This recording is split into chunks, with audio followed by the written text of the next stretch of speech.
Welcome to the show. Welcome to the EUGE, an inside look at chasing a dream. Hi, everybody. Hey, this is Byron Graham. Byron Graham is a local Denver comic who did the Friday night showcase at Ari's Tavern and killed it.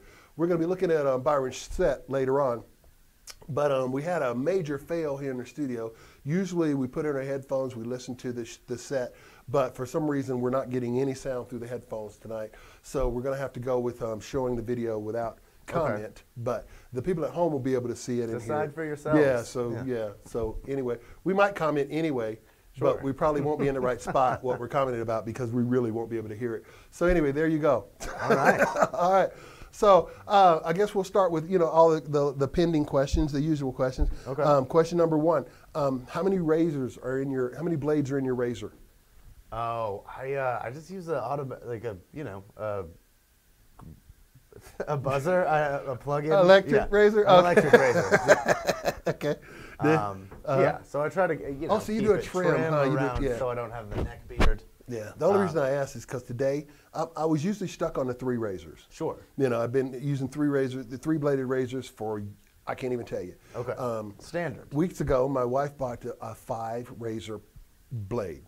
That's and marketing. Dude, they're upping the ante. Incredible. Yeah. You wouldn't believe how much better a 5-razor blade is than a 3-razor blade. I mean, it's not just hype; it really works. Oh, no, it is so good. I mean, it felt like I left 1979 and moved into the 2000s. It was so. It was like so. Anyway, that's why I wanted to know. Okay. But so you're a trimmer kind of guy. Yeah, I'm a beard trimmer kind of guy. How long have you been doing stand-up? About 3 years. Yeah, 3 years, just this much. Really? So, yeah. Now I have heard about you, but I have never actually. We've not done.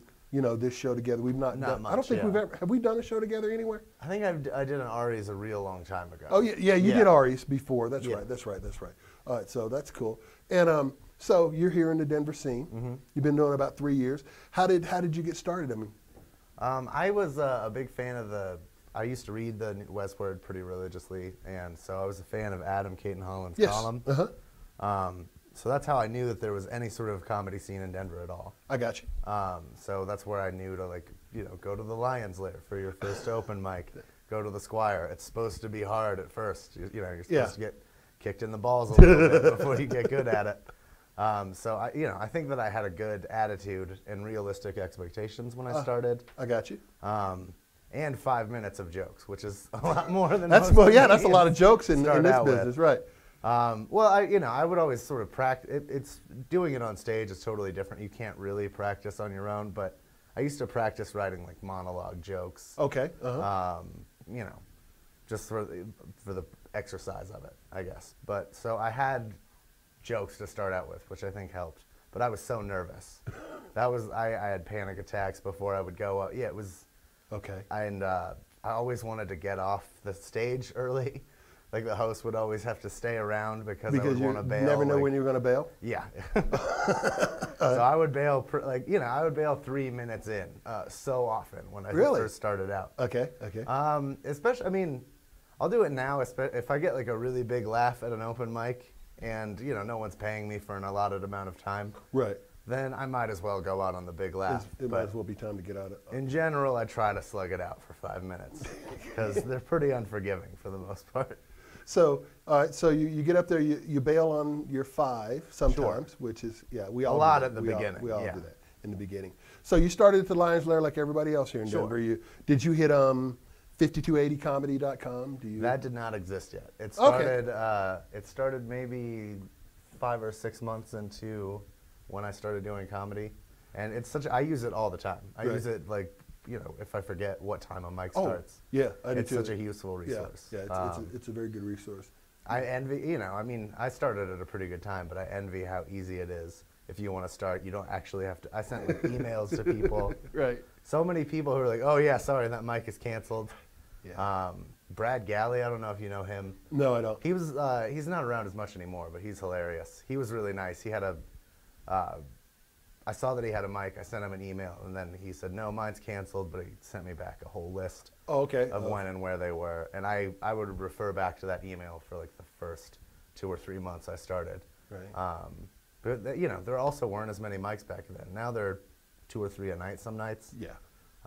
Which I think is a good as long as they're not like competing with each other, I think it's a pretty good sign. So tell me what it was like to start. What was your, when you? It was like I said, really nerve-wracking. I did theater and stuff, so I'm not, I can get over the stage fright, but it had been so long since I'd spoken publicly in any way that I had to kind of shake that off. And I don't know, I guess I just I'm a bit shy, a bit anxious, so I have to work against that, as, and the more comfortable I've gotten. So what's your background? I mean, where did you come from as far as entertainment-wise? What did you? Mostly writing. Like I'd always wanted to be a writer. I'd always felt like pretty gifted at that. But and Byron is a writer for the Westwood. For the Denver Westwood I forgot to mention that. Byron is. I see a lot of your columns. What to do this weekend? 5 or 10 things. I get to do some interviews too with like Comedy Works and Improv Headliners, which is cool. Okay. I have an interview with Jim Norton coming out, and then Marlon Wayans. I talked to him for really. He had 10 minutes to talk, really, but and he was mostly plugging his new show, but still. But it's a conversation with Marlon Wayans, exactly. Right? It's like, hey, I know that voice at the end of the phone. It's weird sometimes because you're just cold calling a stranger, but you recognize them from this whole career that he's had. And you hear that voice, and it's unsettling. Like talking to Bob Saget was weird because I grew up watching Full House, so it was like talking to Danny Tanner on the phone, but he was saying the raunchiest stuff. Exactly. Bob Saget, I mean, to see him on show. On stage, he walks at least 5 or 6 people every show because they come expecting that that Family Matters. Even after what was the show 20 called? years, Full House. Full House, Family Full House show. Urkel. Yeah. Oh, it was Urkel. Yeah, with the black show. So the better one. So they come expecting Full House, and they, Oh, sure. And 30 years after that show has been. Right. Well, I don't think quite 30 years. It's been a while. Yeah, it's been a while. 90s. That was a long time ago. It might have been. It's been at least 20. It's been a minimum 20. It's been 20. Yeah. Wow. So I completely understand how that goes. I used to I've worked with Bob a few times, and I always like to see people. They're like, and they start to squirm. Just a sense of shock. And then they look at each other, and then they're.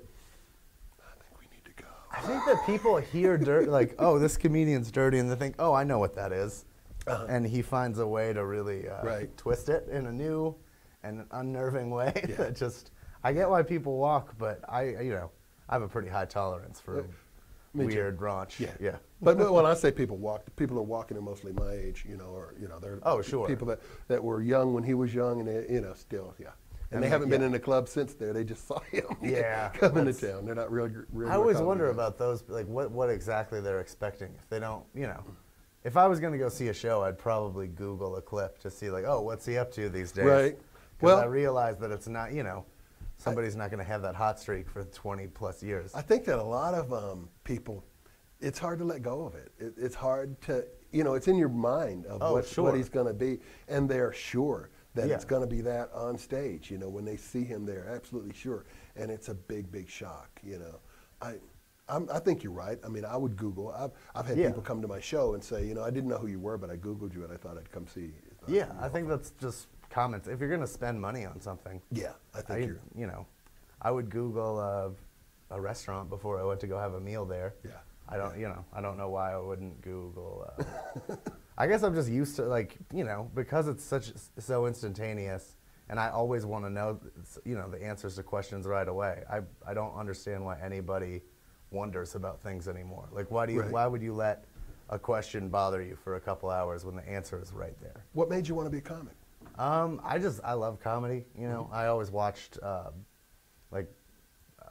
Chris Rock was a big guy that I watched a lot. I always liked the real famous ones, Carlin Pryor. Louis C.K. is the one that all the comics are into now. Right. I always liked those guys, but I liked a couple weird ones. I really liked Drew Carey for some reason, like his stand-up, really? His book. Yeah, I was interested in Drew. I think Drew was really good when he was coming out. Yeah, for some reason, Stephen Wright, people were really clever wordplay, sort of absurd. I always, I watched a lot of, because it was right when Comedy Central was just filling their airtime with stand-up specials. Right. So, you know, I'd watch tons of dudes in blazers in front of brick walls. So I guess grew up watching tons of comedy. But I never thought that I had like the chutzpah or to do it, the moxie. But I, was intrigued. And then I started listening to podcasts later on. Okay. So, Mark Maron and Pete Holmes I was big fans of those.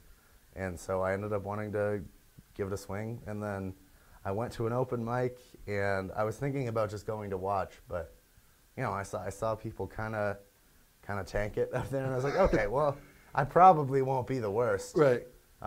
Which I'm not sure if that was well, whatever gets you on stage, yeah, right? Exactly. But that's I do think that that's a good impulse for somebody who is interested in doing comedy. Is just go to an open mic and watch, and don't take anyone with you. Did no. you go? I did. I took like 2 or 3 people Okay. with me. Okay. And they made me wait to the end, but I sort of I don't know. I went in expecting that sort of thing, where it's like, I'm new. They're going to give me some shit. They're going to... I just think friends are added pressure. But, I mean, if you can Oh, handle it, sure. that's cool. Oh, for no, your- I for don't your do it first night. anymore. Yeah, but